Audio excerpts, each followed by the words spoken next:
하나님 말씀 시편 42장 1절에서부터 2절까지입니다. 하나님이여, 사슴이 시냇물을 찾기에 갈급함같이 내 영혼이 주를 찾기에 갈급하나이다. 내 영혼이 하나님 곧 살아계시는 하나님을 갈망하나니 내가 어느 때에 나가서 하나님의 얼굴을 배울까. 아멘. 믿음의 길, 영혼의 휴식에 대해 한강수 목사님의 설교 말씀 듣겠습니다.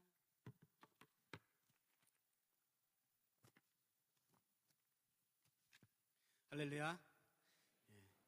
오늘 지난번 시간에 이어서 성령의 충만함에 대해서 함께 이야기를 나누고자 합니다.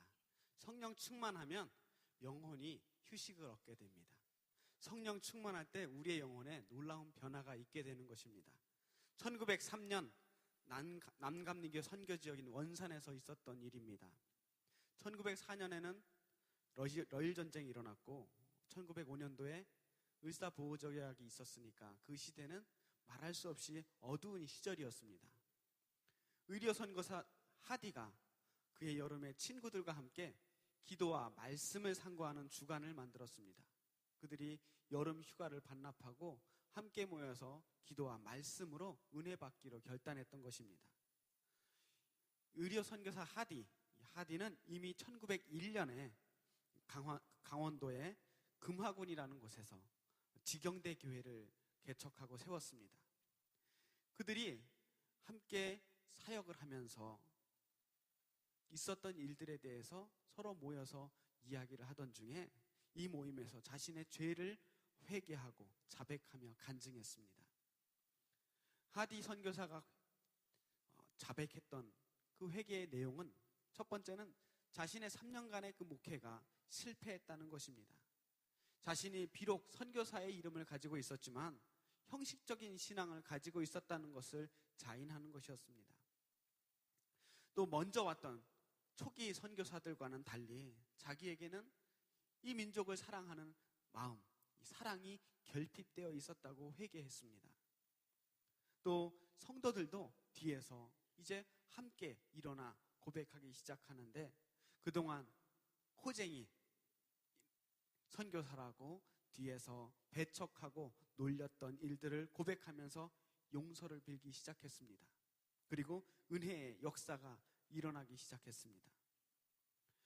하디 선교사가 이렇게 고백합니다.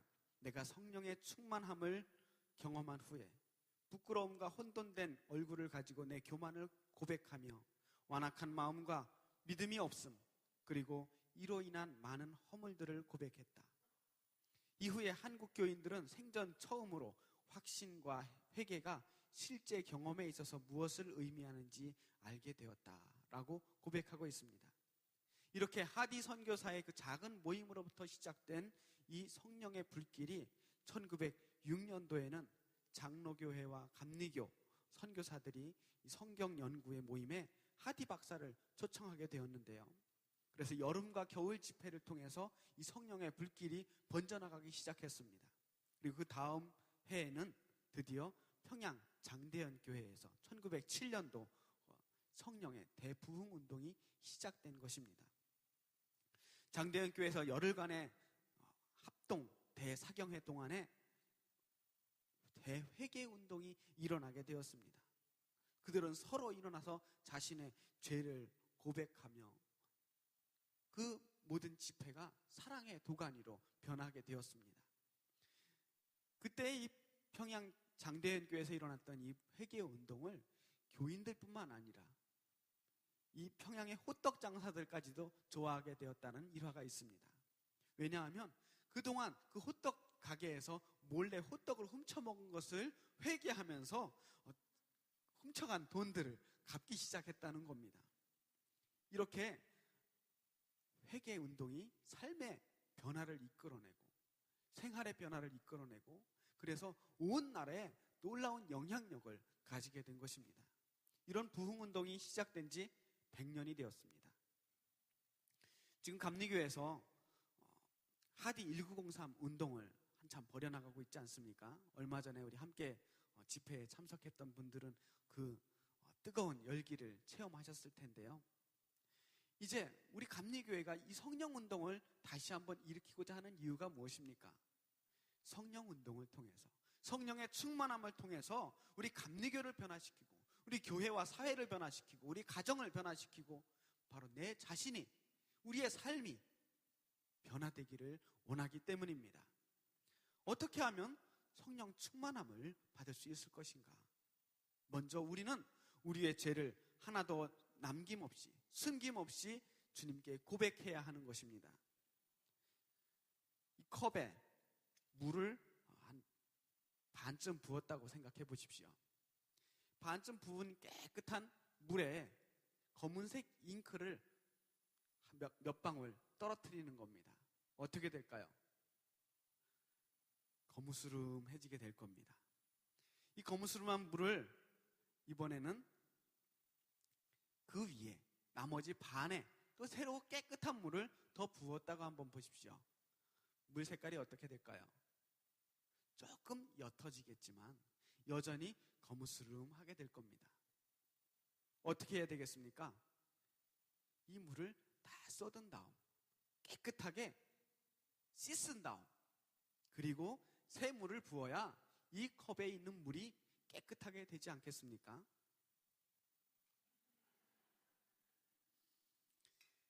우리 심령도 마찬가지입니다. 우리 안에 죄가 있으면 거기에 아무리 은혜를 가득 채우려고 해도 여전히 이 죄가 우리의 은혜를 가로막게 되는 것입니다. 우리 안에 이 더러운 죄를 깨끗하게 씻어버려야 성령의 충만함을 얻게 될 수 있는 것입니다. 갈라디아서 5장 17절 말씀에 육체의 소욕은 성령을 거스르고 성령은 육체를 거스르나니 이 둘이 서로 대적함으로 너희가 원하는 것을 하지 못하게 하려 함이니라. 성령과 육체는 마치 밀물과 썰물과도 같다고 말합니다. 성령의 역사가 막 밀어닥치면 육신의 역사가 그치게 됩니다. 그런데 육신의 역사가 또 막 밀려오게 되면 성령의 역사가 또 뒤로 물려나가게 되는 겁니다. 둘이 양립할 수 없다는 것입니다. 마치 밀당을 하듯이 뭐가 하나 좀 세지면 다른 것이 약하게 되어 있습니다. 서로 조화되거나 타협할 수 있는 부분이 아닙니다. 그래서 우리는 둘 중에 하나를 선택해야 합니다. 우리가 성령 충만하지 않으면 어느덧 우리 마음에는 육신의 역사가 가득 차게 되기 때문입니다. 사도행전 2장 38절 말씀에 베드로가 이르되 너희가 회개하여 각각 예수 그리스도 이름으로 세례를 받고 죄사함을 받으라. 그리하면 성령의 선물을 받으리니. 죄사함을 받은 다음에 성령의 선물을 받을 수 있습니다. 요한일서 1장 9절에도 만일 우리가 우리 죄를 자백하면 그는 미쁘시고 의로우사 우리 죄를 사하시며 우리를 모든 불의에서 깨끗하게 하실 것이요. 성령 충만함을 원하십니까? 그럼 먼저 우리의 죄를 주님께 고백해야 합니다. 죄의 문제가 해결되지 않은 다음 아무리 우리가 은혜를 사모하여도 우리가 성령 충만함을 받을 수 없다는 것입니다. 우리가 어떤 것을 새로 채우려면 그 그릇 속에 있는 먼저 들어있던 것들을 깨끗하게 끄집어내야 하는 것처럼 하나님의 성령으로 우리의 마음을 가득 채우기 위해서는 우리의 죄와 욕심과 육체의 행동을 비워야 하는 것입니다. 비운 다음 그곳에 다시 채워짐의 역사가 있게 될 줄 믿습니다. 우리가 한번 회개한다고 해서 한번 우리가 회개기도 열심히 하고 나서 우리가 완전히 깨끗하게 됐다고 착각하지 마세요. 안타깝게도 우리는 죄를 고백하고 나서도 그 다음번에 또 죄를 짓고 또 같은 죄를 짓고 또다시 옛사람의 모습을 잊고 있는 모습이 얼마나 자주 보입니까? 우리는 크고 작은 죄를 수시로 저지를 수밖에 없는 나약한 존재입니다. 그래서 우리는 수시로 그 죄를 지을 때마다 그때마다 주님께 자백하며 고백하며 회개해야 하는 것입니다. 죄를 짓는 것이 부끄러운 모습이지만 그러나 더 부끄러운 모습은 죄를 짓고도 회개하지 않는 것입니다. 우리 귀한 손님을 맞이하기 위해서 청소를 하지 않습니까? 대신방을 하다 보면 정말 열심히 청소하시는 분들이 많아요. 심지어 커튼도 빨고요, 거실도 청소하고 화장실도 청소를 해요.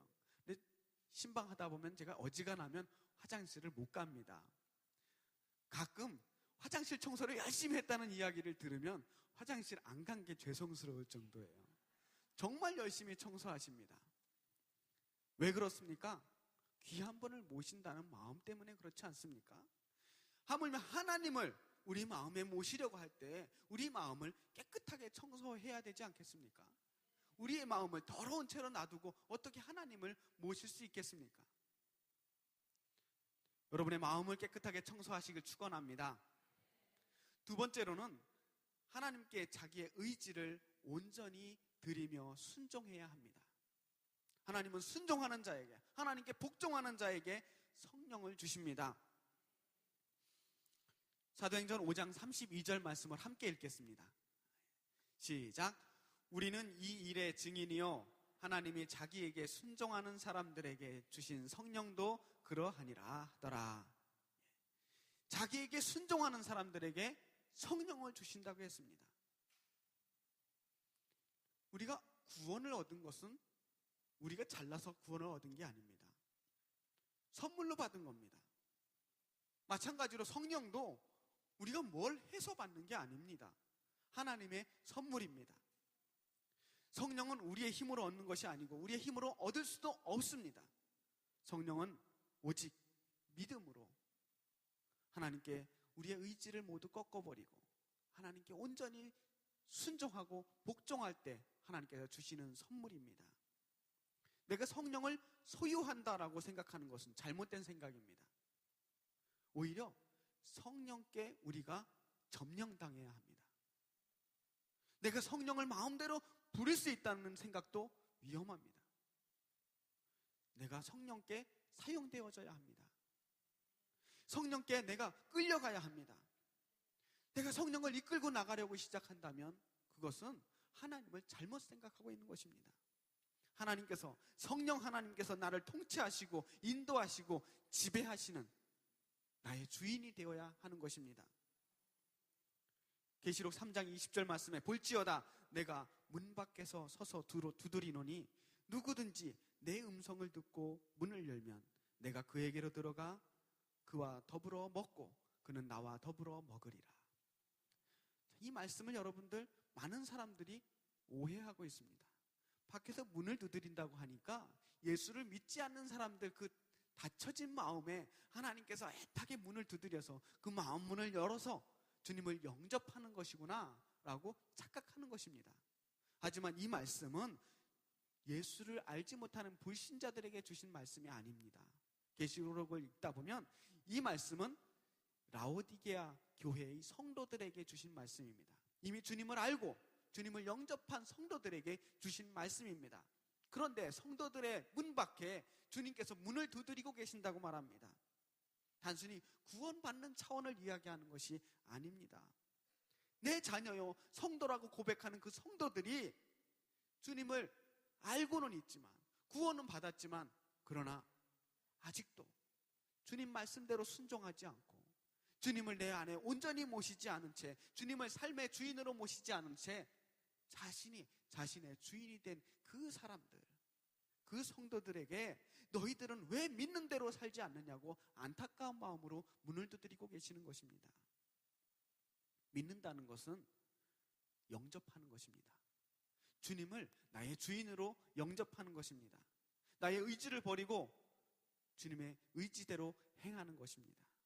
내 감정이 아니라 주님의 감정으로 느끼고 내 지식과 경험을 의존하지 않고 매 순간순간 주님께서 무엇을 원하시는지 묻는 자세로 생활하는 것입니다. 그때 부활의 주님께서 나와 함께 하시고 내 마음 안에, 내 삶 속에 들어와 계심을 경험하게 됩니다. 어린아이가 망가진 장난감을 가지고 아빠한테 옵니다. 아빠, 이걸 좀 고쳐주세요. 아빠가 이 아이의 장난감을 고쳐주고 있습니다. 근데 이 장난감 고치는 모습을 보면서 아이가 참견하기 시작합니다. 아빠, 이건 여기다가 이렇게 넣어야 돼요. 아빠, 이건 이렇게 고쳐야 되는 거예요. 자꾸 잔소리를 합니다. 그러면 아빠가 뭐라고 이야기할까요?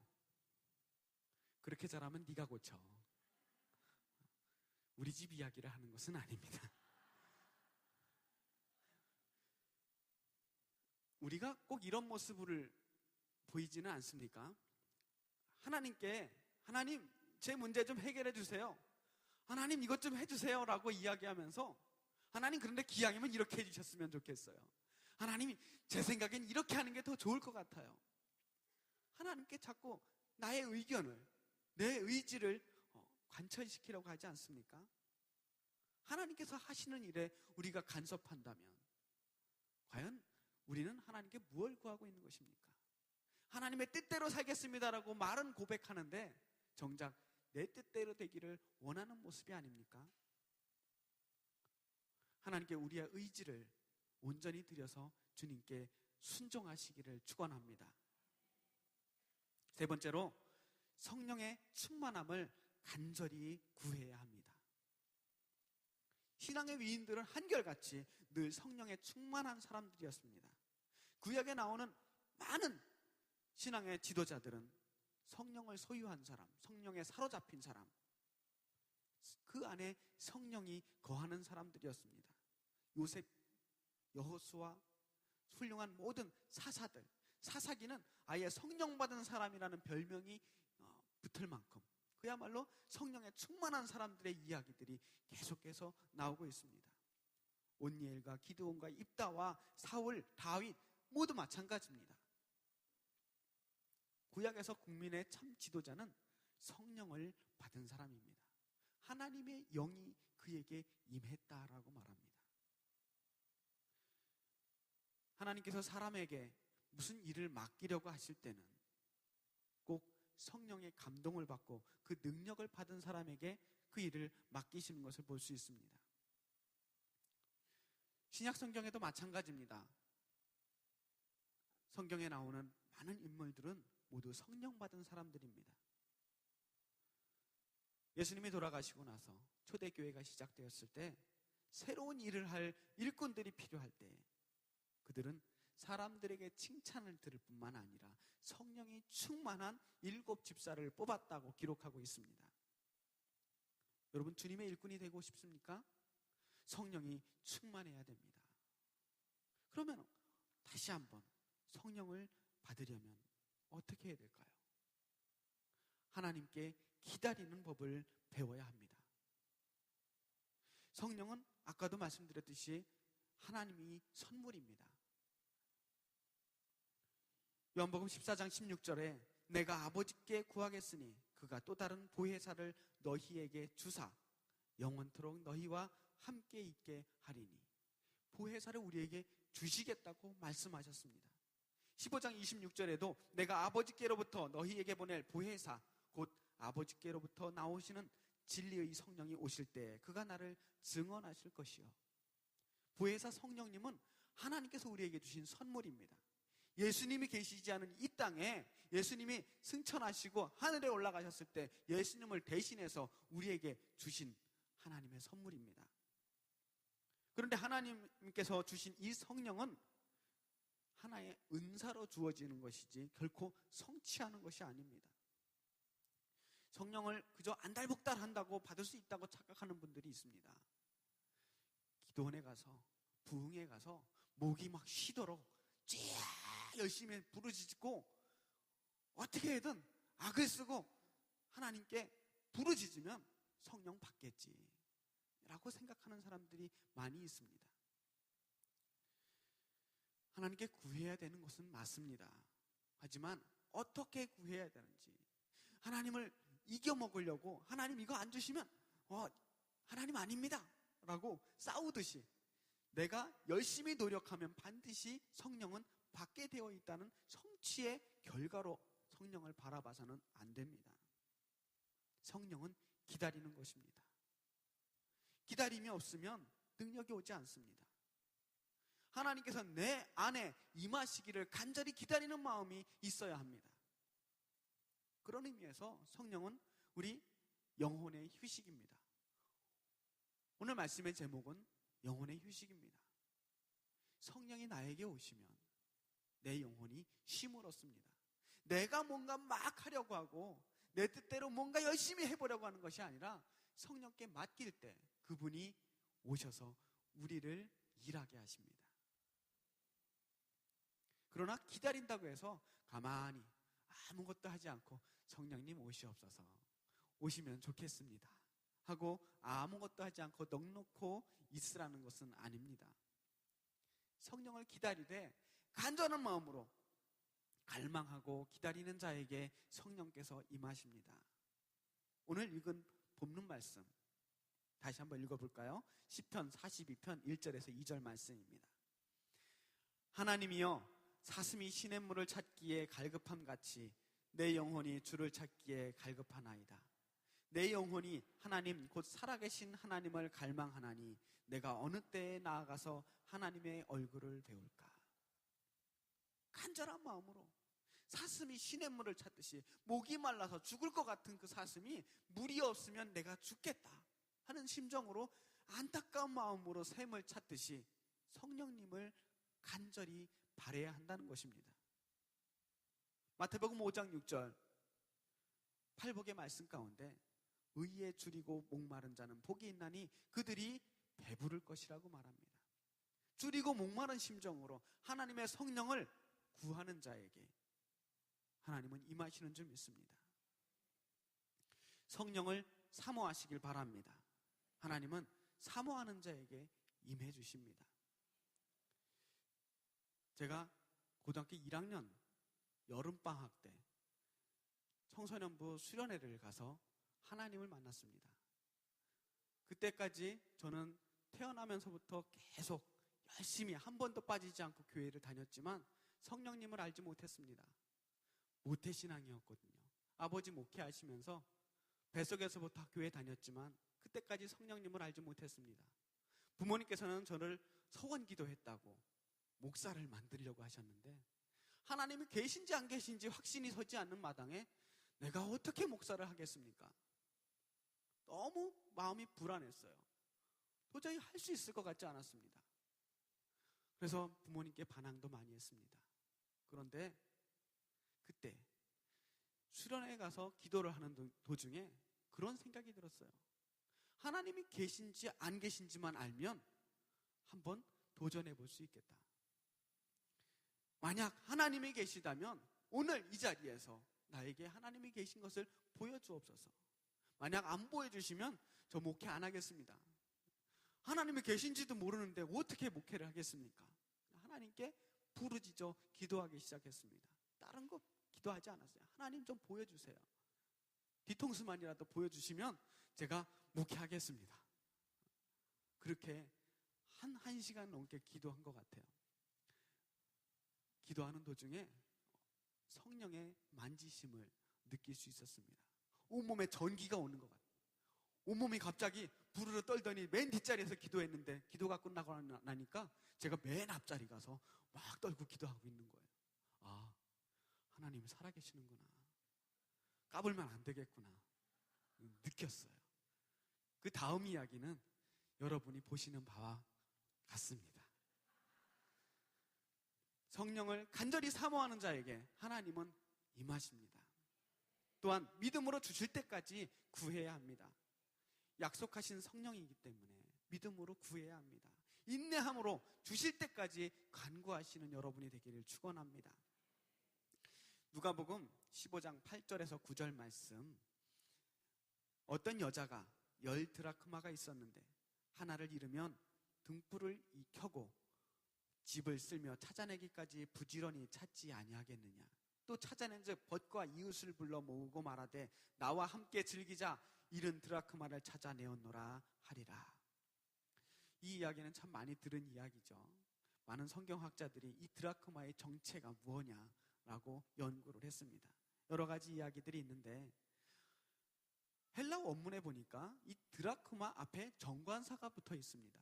정관사 더가 붙어 있는 거 영어로 말하면 해석을 하면 그냥 드라크마가 아니고 그 드라크마예요. 다른 드라크마 말고 그 드라크마를 찾았다라고 되어 있습니다. 단순히 돈을 잃어버린 것이 아닙니다. 굉장히 중요한 동전 하나를 잃어버린 것입니다. 이 은전은 어디나 그 가치를 대신할 만한 얼마든지 많은 동전이 있습니다. 돈을 잃어버린 건 아깝지만 그렇게 애타게 찾아서 잔치를 벌일 만큼 굉장한 물건은 아닙니다. 5만 원짜리, 우리말로 말하는 한 드라크마는 일당이에요. 5만 원 따지면 5만 원 찾았다고 동네 사람 불러놓고 잔치를 벌이면 배보다 배꼽이 더 큽니다. 그런데 그런 일을 하고 있어요. 왜? 옛날에 결혼식을 할 때, 약혼 예식을 할 때 신랑이 신부에게 결혼 지참금으로 10드라크마를 줍니다. 동전 10개를 주는데 그 중에 하나에 사인을 합니다. 신랑이 자기만 가지고 있는 서명을 그 동전에 하게 되는 거예요. 그러면 그걸 받은 신부는 그 사인이 되어 있는 동전을 중심으로 양쪽으로 목걸이를 만들어요. 그래서 그걸 꿰어서 목에 걸고 다닙니다. 결혼할 때까지. 그럼 신혼 첫날 밤이 되면 신랑이 와서 그 부인을 밤에 깜깜할 때 와서 동전을 봅니다. 동전을 보고 내가 준 그 사인이 제대로 달려 있는지를 확인하고 결혼식을 치른다고 합니다. 옛날엔 깜깜하고 얼굴도 잘 못 알아보고 이걸로 확인했는지는 모르겠지만 그만큼 이 동전은 굉장히 중요한 의미를 가지고 있는 동전입니다. 다른 동전으로 대체할 수가 없습니다. 오직 이 동전만 있어야 내가 당신의 약혼녀라는 것을 증명할 수 있습니다. 그런데 그 동전을 잃어버린 거예요. 그래서 밤새 등불을 켜고 손을 더듬어가면서 그 작은 방을 샅샅이 뒤져서 찾았을 때 너무나 기쁜 나머지 동네 사람을 불러 모아 잔치를 벌이게 되는 겁니다. 우리는 예수님의 약혼녀가 아닙니까? 신부 대신 우리들은 신랑 대신 예수님께서 우리를 찾아오실 때 그 증표로 우리가 가지고 있는 무엇이 있어야 됩니다. 그걸 잃어버리면 안 됩니다. 다른 동전으로 대신할 수 없습니다. 그것이 무엇입니까? 성령입니다. 우리에게 성령의 등불을 켜고 하나님께서 우리에게 주신 그 약속하신 선물, 그게 있어야 합니다. 여인이 이 드라크마 동전을 찾을 때 얼마나 갈급하며 안타까운 마음으로 찾았겠습니까? 이 동전 찾지 못하면 안 되는데 큰일 났는데 어쩌면 울면서 찾았을지 몰라요. 그런 갈급한 마음이 우리에게 있느냐 하는 겁니다. 저마다 우리도 성령 충만했으면 좋겠어요. 나도 성령 충만하면 좋지요 라고 이야기는 하지만 그 성령을 간절하게 바라는 마음이 오늘 이 드라크마 동전을 잃어버린 여인의 마음과 같아야 한다라고 성경은 전하고 있는 겁니다. 그 정도의 간절한 마음이 있다면 성령께서 어찌 임하지 않겠습니까? 오늘 밤 잃어버렸는데 내일 찾으면 되지. 화날 때 찾으면 되지. 좀 한가할 때 찾으면 되지. 아직 멀었는데 천천히 찾으면 되지. 혹시 이런 마음은 아닙니까? 오늘만 날도 아닌데 다음번 예배 때 성령 만나면 되지. 다음번에 예수님 만나면 되지. 우리에게 다음번이 있습니까? 신랑이 언제 오실지 모르는데 내가 오늘 밤 찾지 않는다면 오늘 밤에 신랑이 오실지도 모르는 그러한 안타까운 마음으로 그 동전을 찾는 여인의 마음, 그 마음이 오늘 우리에게 있어야겠다는 것입니다. 간절한 마음으로 찾는 자에게 주님께서는 틀림없이 성령을 선물로 주실 줄 믿습니다. 세 번째로 그리스도께서 내 안에 거하심을 늘 기억해야 합니다. 그리스도인은 그리스도 안에 있을 때, 예수 안에 있을 때 그리스도의 신비를 맛보게 됩니다. 바울은 바울 서신에서 164번이나 그리스도 예수 안에서라는 단어를 사용했다고 합니다. 그리스도 예수 안에서 내가 너희에게 말하노니 그리스도 예수 안에서 라는 말을 끊임없이 강조하는 것입니다. 마치 물고기가 물 안에 있는 것처럼 그리스도인들은 그리스도 안에 있어야 더 풍성한 결실을 거두게 되는 것입니다. 성령 충만한 삶이라는 것은 그리스도로 충만한 삶을 이야기합니다. 성령은 예수님을 통해서 우리에게 오십니다. 하나님께서 우리에게 보내시는 이 성령은 아들의 영입니다. 성령께서 활동하신다는 것은 부활하신 주님께서 우리에게 임재했다라는 것을 의미합니다. 예수님을 믿는다고 말한다면 성령님이 지금 내 안에 임하여서 내 안에 거하신다는 고백도 할 수 있어야 합니다. 예수는 믿는데 성령님이 내 안에 없다면 그것은 잘못된 믿음입니다. 로마서 8장 9절에 만일 너희 속에 하나님의 영이 거하시면 너희가 육신에 있지 않고 영에 있나니 누구든지 그리스도의 영이 없으면 그리스도의 사람이 아니니라.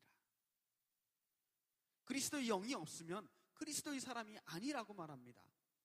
성령이 충만하지 않으면 우리는 말로는 예수를 믿는다고 하지만 그리스도인이 될 수 없다는 겁니다. 우리 안에 성령님이 임해야만 하는 것입니다. 고린도후서 13장 5절에서 6절 말씀에 너희는 믿음 안에 있는가? 너희 자신을 시험하고 너희 자신을 확증하라. 예수 그리스도께서 너희 안에 계신 줄을 너희가 스스로 알지 못하느냐? 그렇지 않으면 너희는 버림받은 자니라. 주님께서 내 안에 계심을 여러분이 확증하시기를 바랍니다. 주님이 내 안에 없다면 우리는 아무것도 아닙니다. 우리는 그저 버림받은 자에 불과합니다. 그런데 중요한 것은 우리가 주님을 나의 주님으로 고백하는 그 순간 주님이 내 안에 임하여 주시고 내 안에 들어와서 나의 주인이 되시려고 벌써 들어와 계시다는 사실입니다. 그걸 인정하고 그걸 고백할 수 있어야 합니다. 성령 충만은 한 번 충만함으로 끝나는 것이 아니라 계속 되어야만 하는 것입니다. 처음 사랑을 할 때는 매 순간순간이 새롭습니다. 눈에 콩깍지가 끼었기 때문이죠. 그런데 눈에 콩깍지가 벗겨지고 나면 서로에 대해서 좀 익숙해지고 나면 서로 좀 무관심해집니다. 열정이 식어지는 것처럼 보이죠. 있는 듯 마는 듯, 손을 잡아도 잡은 듯 마는 듯, 가슴이 뛰지 않고 설레이지 않는 예수님과 우리의 관계 어떠해야 되겠습니까?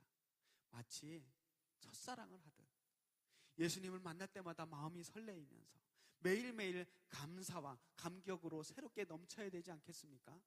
예수님을 봤는데도 그래 또 봤네, 익숙해, 연애를 한 30년 40년쯤 하신 분들처럼 그렇게 예수님에 대해서 아무런 감격도 감동도 없다면 우리의 사랑은 식은 것 아닙니까? 성령 충만은 끊임없이 계속되어야만 합니다. 주님 앞에 설 때까지 우리가 그리스도 안에서 끊임없이 우리의 믿음이 성장해야 되는 것입니다. 왜 그러냐 하면 우리는 주님의 역사하심이 없는 한 여전히 연약한 존재이기 때문입니다. 우린 너무나도 나약한 존재입니다. 성령이 우리에게 임하시면 우리가 권능을 받는다고 했습니다. 권능을 헬라어로 두나미스라고 이야기합니다. 두나미스라는 이 말을 어원으로 해서 두 가지 단어가 파생되는데요. 하나는 다이너마이트, 또 하나는 다이내믹입니다. 둘 다 두나미스라는 단어에서 나온 말입니다. 성령도 마찬가지로 다이너마이트 같은 역사가 있고 다이내믹한 역사가 있습니다. 다이너마이트는 빵 터지는 거잖아요. 죄를 회개하고 깡패가 하나님의 일꾼이 되고 바위가 깨지고 집이 폭발하는 것 같은 그 놀라운 소나기 같은 은혜가 성령을 통해 일어납니다. 한꺼번에 폭발하는 은혜입니다. 다이내믹한 은혜는 뭐냐면 날마다 우리의 삶 속에서 우리를 생동감 있게 하고 생활에서 우리 성령의 열매를 맺게 하는 이슬 같은 은혜를 말합니다. 균형 있는 신앙은 다이너마이트 같은 그 성령의 능력과 또 다이내믹한 그 성령의 능력이 함께 역사하는 신앙입니다. 성령의 충만함을 받으시라는 말씀은 계속 받으라는 의미가 있습니다. 한번 받고 끝나는 것이 아니라 계속해서 받고 또 받아서 충만함을 유지하라는 말씀입니다. 요한복음 14장 18절 말씀에 나는 너희를 고아처럼 버려두지 아니하고 너희에게 다시 오겠다고 말씀하셨습니다. 컵 안에 물을 넣으면 이대로 가만히 두면요, 우리가 아무것도 하지 않아도 어느 시간이 지나면 여기 있는 물들이 전부 말라버립니다.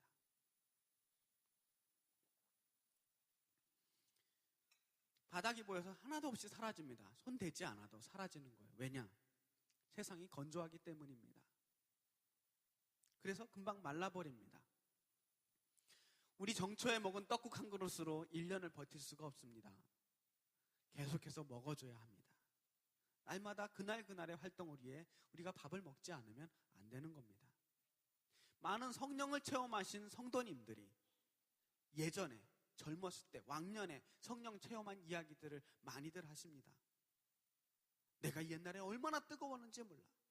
내가 열정이 넘칠 때, 내가 젊을 때 나도 정말 열심히 했노라고 이야기합니다.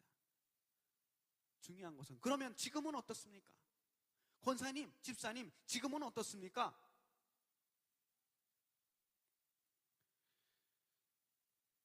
세상은 건조해서 우리가 성령이 충만한 것 같아도 잠시만 내려놓으면, 잠시만 우리가 방심하고 있으면 이내 우리의 심령이 메말라 버리게 되어 있습니다. 금방 우리의 열정이 식어버립니다. 우리가 실패하는 원인 가운데 하나가 예전에 한번 얻은 그 힘 가지고 일생을 버텨보려고 하는 어리석음에 있지 않습니까? 어떤 한 사람이 신령하다고 해서 그 사람이 항상 신령한 것도 아닙니다.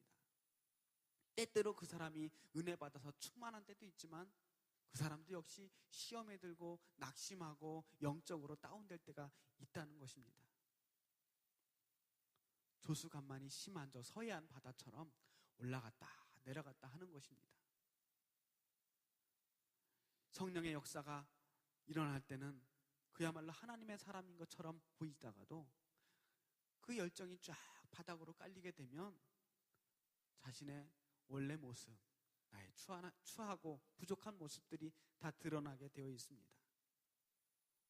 사탄은 우리의 삶 속에서 끊임없이 주님의 은혜와 은총을 무효화시키고 성령의 충만한 불길을 끄려고 안간힘을 쓰고 있습니다. 틈만 나면 우리를 실족하게 하고 시험에 들게 하려고 하고 있습니다. 그러나 하나님께서는 또한 쉬지 않고 우리에게 성령의 은총을, 성령의 능력을 부어주시기 위해서 애쓰고 계십니다. 오늘도 주님께서 우리에게 성령의 기름을 충만히 부어주실 줄을 믿습니다. 이제 우리는 무엇을 해야 합니까?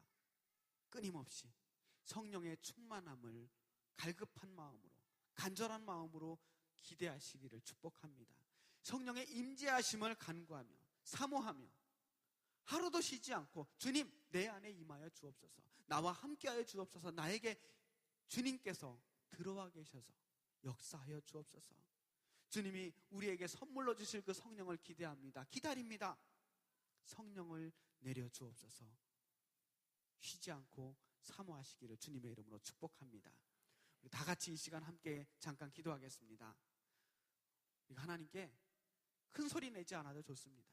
간절한 마음으로 주님, 우리에게 이 메마른 심령에 성령의 불길을 내려 주옵소서. 우리를 성령으로 충만케 하여 주옵소서. 간절한 마음으로 함께 기도하겠습니다. 사랑의 아버지 하나님, 하나님 오늘도 저희들이 주님을 만나기를 사모합니다. 우리의 삶 속에서 성령의 충만함을 간절히 구합니다. 하나님, 우리의 영에 주님께서 성령 충만하게 하여 주옵소서. 메말라버린 우리의 심령들을 주님께서 성령의 단비로 채워주시옵시고 성령의 능력으로 우리를 사로잡아 주시옵소서. 하나님, 우리를 붙잡아 주시고 우리가 세상에서 실패할 때마다, 세상에서 낙심할 때마다 성령의 불길로 다시 한번 일어서게 하시고 우리를 더욱더 뜨겁게 열정으로 일어서게 하여 주시옵소서. 세상에서 실망할 때마다, 우리가 낙심하고 좌절할 때마다 하나님께서 우리에게 임하여 주시고 능력의 하나님이 우리를 다시 한번 일어서게 하여 주시옵소서. 주여 믿습니다. 아버지 하나님, 주여 도와주시옵소서. 사랑의 아버지 하나님, 주님의 도우심이 아니면 단 한순간도 살 수 없는 우리들을 주님 불쌍히 여겨 주옵소서. 사슴이 시냇물을 찾는 마음으로, 간절한 마음으로 주님의 성령을 기대합니다. 하나님, 우리의 마음을 주님께서 붙잡아 주시고 주님 성령 충만함으로 채워 주시옵소서. 우리의 마음, 잠깐만 마음을 놓으면 금방 식어지고 메말라 버리고 맙니다. 하나님께서 끊임없이 능력으로 부어주셔서 우리가 늘 성령 충만함으로 주님께 사용되어지는 주님의 일꾼 되게 하여 주시옵소서. 살아계신 예수님 이름으로 간절히 기도했습니다. 아멘.